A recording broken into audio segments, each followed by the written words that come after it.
How's it going, fam? Welcome back to Erica's EDC, and today we're going to do the 2024 recap for the knife community, the EDC community, the channel.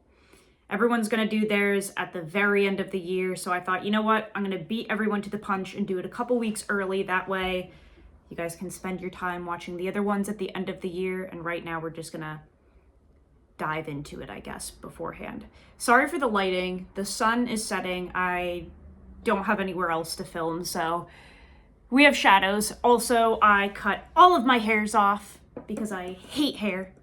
Ugh, it drives me nuts. So I got no hairs. Bear with me. This is going to be a little bit more of like a podcast style video that you can just listen to. So grab a snack, grab a mom, grab a beer. Let's get into it, guys.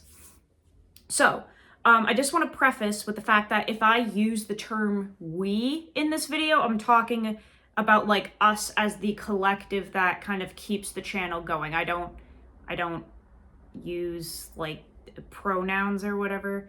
I'm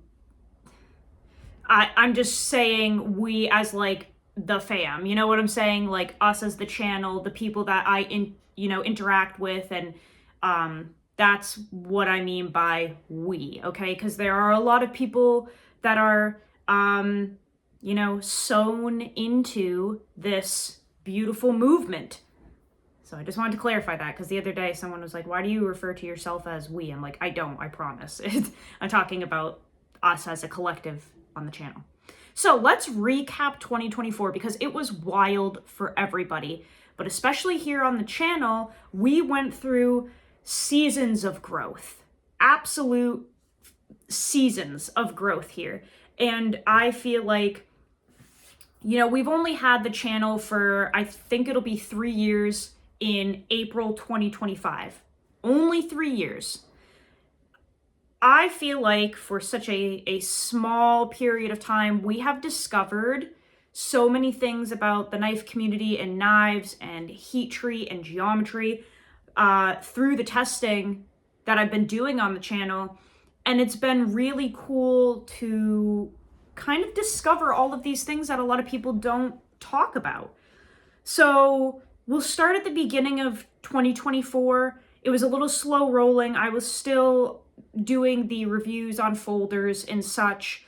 I want to say we did like Maximate, what else? We did like some Chris Reeve content. We did some Spyderco stuff.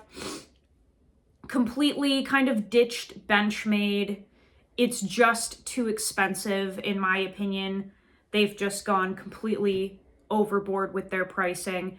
But we were doing folders, and then as we were kind of rolling into the summertime, I had experienced so many strange interactions with people in, like, I guess we would call it the bushcraft community, that I was very curious to dig my little grimy paws into that more, because at least from experience, I've noticed when people or a section get overly defensive, it generally means that they're hiding something, I guess.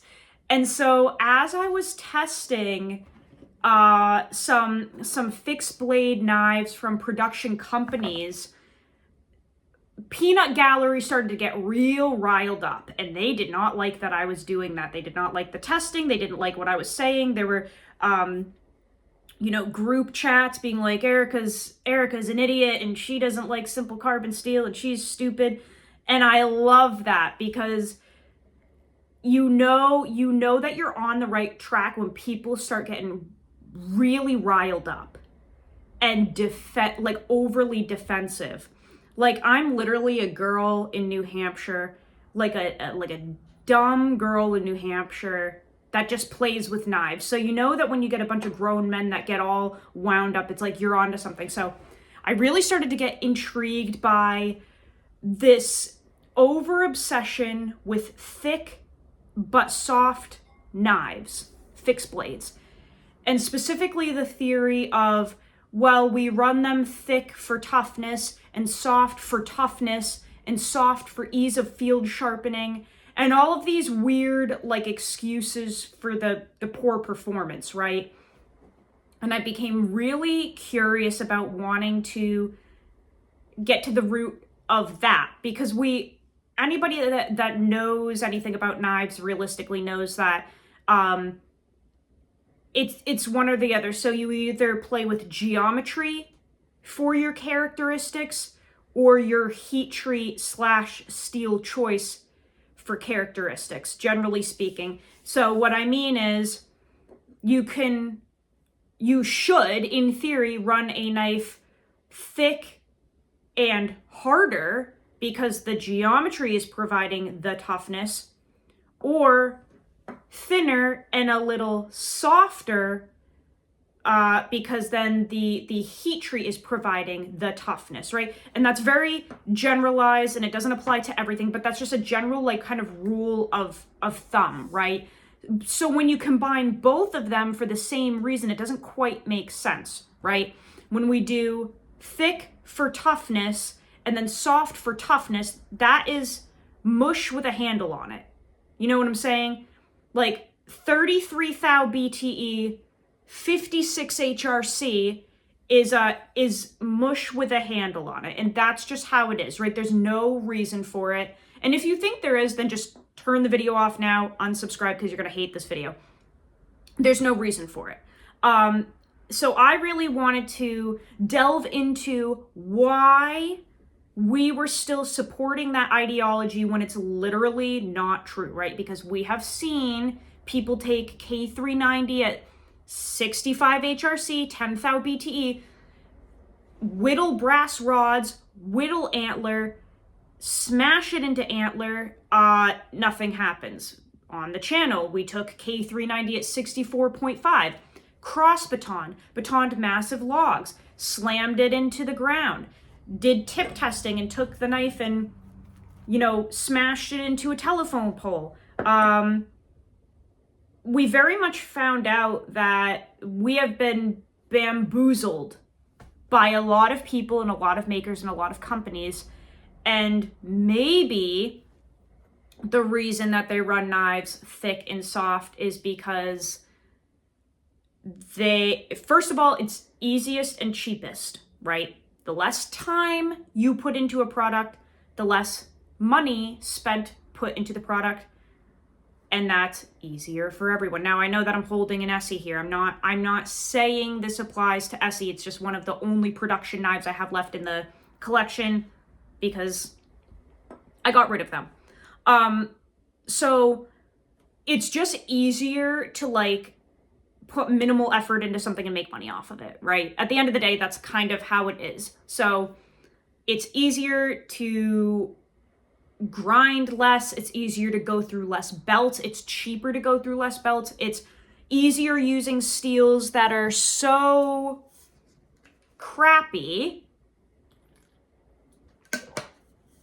that a monkey could heat treat them and they'll turn out as something that you can feasibly sell, basically.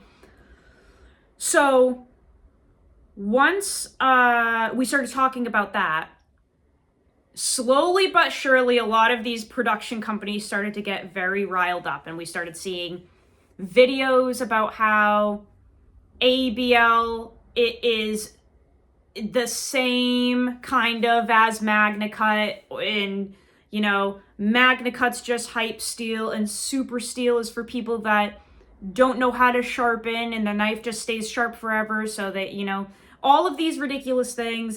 But you can't field sharpen super steel, and you can't do this and that. So we debunked all of it, right? We have so many videos on the channel of grinding K390 knives into 220 grit stones like this, reprofiling and refreshing the edge within minutes. We did so many whack tests. We processed a rabbit with this one, actually, and took it and whacked it into the bone on camera. We did a whole bunch we did the deer processing, right? Which I did not film the processing of the deer, really. There's a short showing a little bit of it, but I felt like that was a little testy for this platform. I didn't know if that would be taken down or not because it's so grotesque. So there's a short of it with the knives that were in that testing. However, I did a like follow-up video in depth talking about how every knife did during that testing. But we processed game, we did rabbit, we did deer, we did a whole bunch of impact testing. We did a ton of like bushcrafty type stuff, which is not my forte typically, but we did a lot of batoning, cross batoning, feather sticking, tip testing with everything from 1095 all the way up to K390, Magna Cut, 10V. And ironically, the super steel outperformed the simple steel by a landslide. We did a video with a K390 Slater, some really hard crew wear, a whole bunch of different knives, did like some disturbing tasks with them, and they were flawless, like clean cutting paper before, clean cutting paper after, and we were testing knives that were like 9-10 thou BTE. So we were able to debunk that. Then I really wanted to hyper focus on this obsession with 1095 being the toughest steel, because if you look at the charts for 1095, it is one of the least tough steels ever created. It does not have good toughness at all, actually. And for some reason, it's always 1095 for toughness, 1095 for toughness. So we had a custom knife made with a custom heat treat in 1095 at 5 thou BTE, which is like paper. It's like a couple pieces of paper.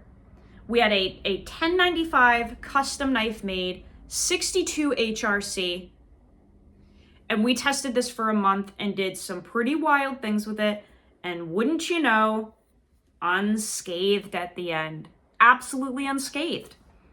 Paper thin, way too hard for 1095, and it was absolutely beautiful. And it was put up against, where is it?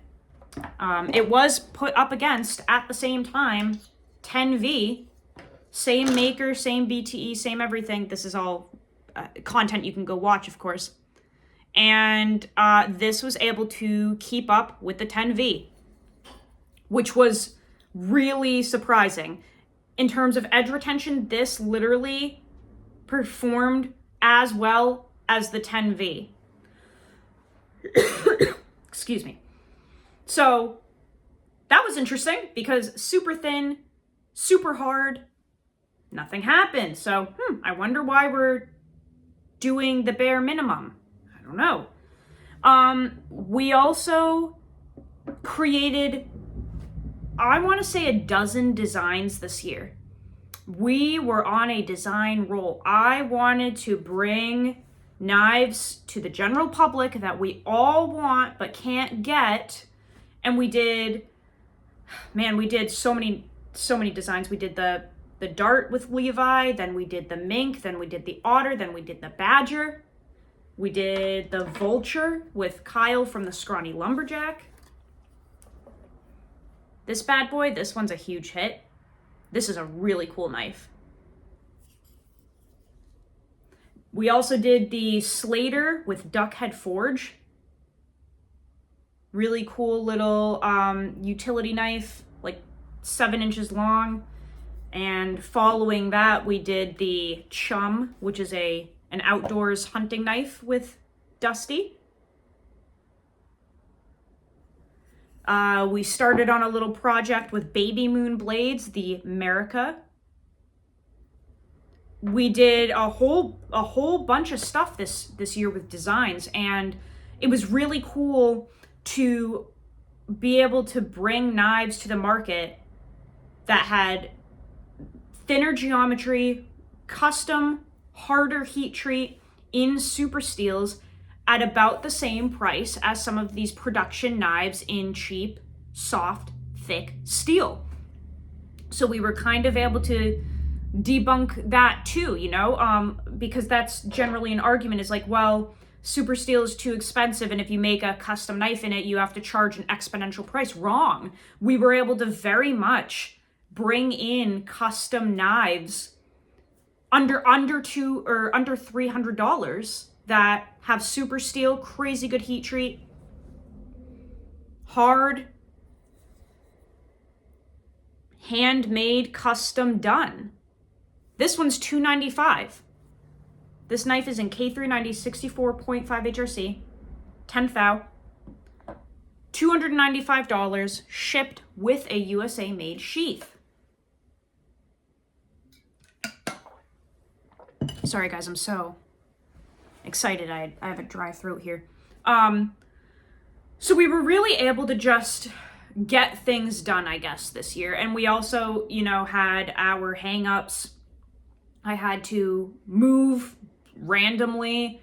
I quit my job on a whim to do leather work because I just needed to do something that had to do with the EDC community. So I started up a little leather thing at home, and I'm doing everything from pocket sheaths to belt sheaths, wallets, slips, you name it. Some huge changes that we went through, and it's just been really cool, I guess, to do a lot of things that people say you can't do. You know what I'm saying? Like, we always hear excuses. Pardon me. We always hear excuses that you have to monetize a channel and get paid. You have to do the Chinese knives because what else will you make content on? We can only buy knives from overseas because that's all we can afford. Super steels over 62 HRC will be brittle and break on you. All of these things that we've heard, and we were able to really take time and dig into them and realize that none of it's true.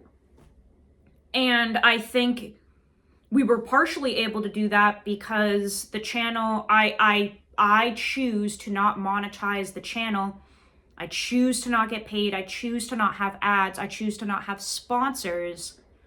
I choose to have freedom on this platform and not work for anybody. Therefore, we were able to spend all of this time and all of these videos bringing some truth to the community, right? Because you have to follow a certain narrative when you're getting paid. You have to follow a certain narrative when a company is providing certain things. You have to follow a narrative to the community when that's your job. And I understand that. And there's absolutely a place for everybody. But I think it's really cool that on this particular channel, because we have no restrictions, because there's no money coming in for anything, not for designs, not for anything. The only way that I make money is by creating things with my own hands, like the leather work. There's nothing coming in from anything else. We were able to just go balls to the wall with the testing and not have anyone constricting us, really. Now, near the end of the year, how do I say this? I did make a video near the end of the year, like a month ago, maybe a month and a half ago, where I was like, we're just not even going to talk about production knives anymore. I'm just going to move forward with like customs or things that I can't talk about because I very much am aware of what happens when you poke the bear too much. And the bushcraft boys were getting very grumbly.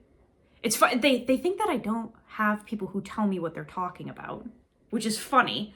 They were getting very grumbly. They did not like a lot of the things that I was saying. God forbid you say 1095 is outdated, because it is. God forbid. Or God forbid you say that people are overcharging for knives in steel that just doesn't provide anything above what like Magna Cut or K390 or even, for fuck's sake, we don't even have to talk super steels. ABL, like well done A2. But you can't, you know, you say these things and people start to get very, very upset. So I kind of proved my point, then backed down, and I was like, okay, we've already proven a lot of things. We will just not even talk about a lot of production stuff anymore, because everyone's so sue happy these days. It's like you do have to be careful, because I mean, everyone is just attacking each other at this point. Look at like Benchmade and Montana Knife Company. Benchmade versus people that make content on their knives. People are just so quick to try to get you to be quiet. Cease and desist get thrown out. Like, what did I say last time? Like candy from the white van. You know, so it gets to a point where you have to pick your battles, and I spent the whole year kind of proving some points, and then I was like, you know what? I think we've done our job here. Let's just focus on the positivity, shine light on the makers that are doing things right. We just won't even acknowledge the ones that aren't. And slowly they will weed themselves out, because finally, it takes a while, but the truth does start to kind of surface. You know what I'm saying? Like, people start to look at numbers and look at performance and go, you know what? I'm not so sure about this. So we just had a blast with all of these high hardness, thin geometry knives. Did a whole bunch of sharpening stuff. I think it was the Vulture where we took this from dull to like hair popping sharp on camera. And this is 4V at like 65.5 HRC, something like that. Just able to, on a field sharpener, I think too. I have one of those like little work sharp field sharpeners, and we did some stuff with that, trying to prove the like sharpen in the field thing. It was just a blast, guys. It was so fun to just kind of pick apart all of this literature and all of this talk that we hear all the time with no actual data behind it, like no actual anything behind it. And like I said from the beginning, it's because people have to make distractions for what's happening behind the scenes, right?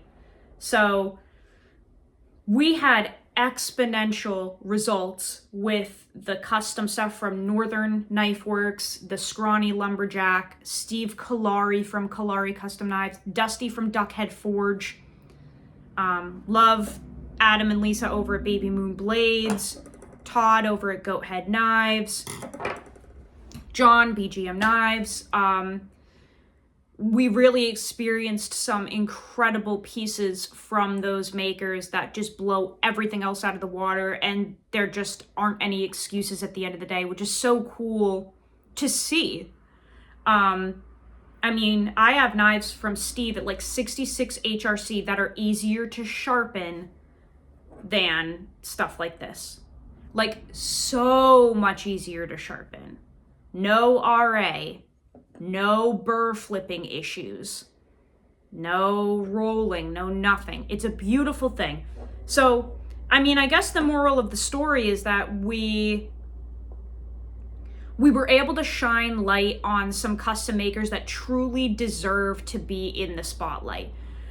Makers that are the up and coming kings of the knife world. You know what I'm saying? Like, we all grew up with like Benchmade and Spyderco being top tier when we were younger. Like, those were the premium knives. And then you got those, and then you would learn that, like, you know, Emerson, Strider, Hinderer, you know, Les George, Medford, those were the top tier that you could get, you know? And then you get those, and then you kind of learn about like the custom world, and generally that's not folders, it ends up being fixed blades, because that's just how it goes. There are a lot of fixed blade custom makers, so then you learn about them. And in my mind, that's like the creme de la creme. Getting a knife, a handmade, custom heat treat, in-house done knife by a human being, that I cannot surpass that level of craftsmanship and performance for me. And I've been doing this for years. We've only had the channel for almost 3 years, but like, I've been using knives my whole life, and this is this is the stopping point, is full custom, the best performance that you're going to get, a personal relationship with the maker. There's just nothing that beats it. And it was so cool to kind of finally come full circle, get all these customs, and be like, okay, was it worth it to get here? Yes, it is. It's so worth it. You don't know how good and how impressive these knives are until you actually use them. And that happened too. I had people that unfollowed me on Instagram, started these horrible group chats saying how idiotic I am for liking super steels and saying that simple carbon steels are kind of outdated and they're generally overpriced. I had people from that group come back and be like, okay, I tried Crewware and I'm sorry, or I tried Magna Cut and now I get it. And that was so cool to kind of be a part of, I guess, is people finally getting out of their own way, letting their ego go and being like, okay, let me just try it. And then they're like, oh God, this is what I was missing. So it was just such a beautiful thing to watch. I've created more friendships this year within the community than I ever have. I totally stepped into kind of a different side of the community because I have no interest in the production side or the bushcrafty thing. I have no interest in being part of that, but I stepped into performance custom side, and it's just been such a cool experience talking with these people, learning, using their knives, really actually understanding how a well done knife works with a custom heat treat, thin geometry. It's just been so beautiful to be a part of. And I'm really grateful because I can only imagine how hard it is knowing deep down that you're making subpar items and selling them for an exponential price and being scared all the time that someone's going to be like, hey, caught ya. So it's really cool to just be part of this. And the transparency is so cool too. These are the people that are making videos where they record what they're doing. You can go watch Kyle from the Scrawny Lumberjack, making knives, sharpening knives, walking you through how he puts this edge on. Steve Kalari, Super Steel Steve, constantly uploading to Rumble, literally doing battery almost died. Doing almost 2-hour videos on hand grinding, on doing edges, on doing the handles. We're not getting that from anyone else because they don't want to record their process because we shouldn't know the process.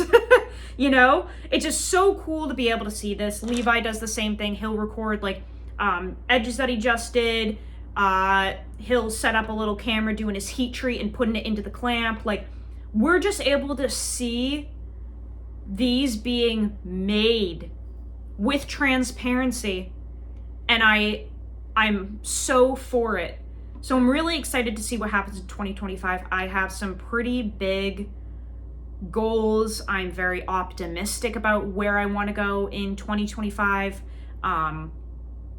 It's been so amazing using these beautiful knives, and I obviously don't have all of them here. It would take forever to look at all of them, but I'm just so lucky to be part of this, I guess. And I'm really excited because we're still doing the steel testing. I just got this bad boy in.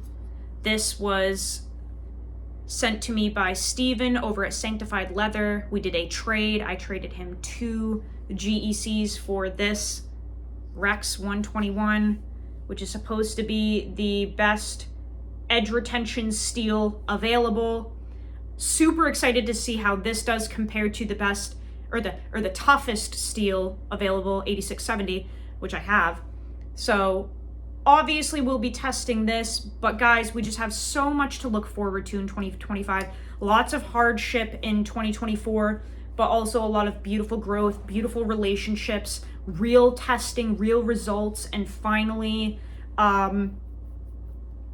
getting a little bit of truth out there. And it is important because we should be holding companies to the highest standard.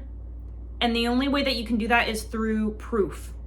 Us as the consumers have to demand the best of the best. Otherwise, they don't have a reason to do the best of the best.